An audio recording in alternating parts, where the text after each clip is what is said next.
నేను ఎందుకు ఈ కార్యక్రమానికి ప్రత్యేకించి వస్తాను అన్నది నా కుటుంబంలో జరిగిన సంఘటన మీకు చెప్పడానికి. ఎదురుగా ఒక హెవీ ఐరన్ లోడ్తో లారీ వస్తుంది. మా ఫాదర్ మదర్ ట్రావెల్ చేస్తూ ఉన్నారు.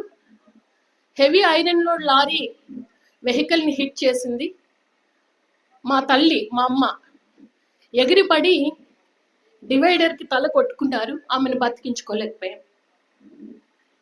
అంటే ఒక యాక్సిడెంట్లో నా తల్లిని నేను కోల్పోయాను. ఆ రోజు ప్రపంచం మొత్తం నాకు శూన్యంగా అనిపించింది. ఒక లారీ డ్రైవర్ నన్ను నా అన్నయ్యని అనాథలను చేశారా అని. సో కేసు బుక్ చేశారు. వీళ్ళ తప్పు లేదు, లారీ డ్రైవర్దే తప్పని. నేను చెప్పాను, ఆ లారీ డ్రైవర్ నా తల్లిని తీసుకురాలేడు, కానీ నేను ఆ లారీ డ్రైవర్ని శిక్షిస్తే వాళ్ళ కుటుంబం ఏమైపోతుందో. ఏం కేసు పెట్టాల్సిన అవసరం లేదు, వదిలేసేయండి.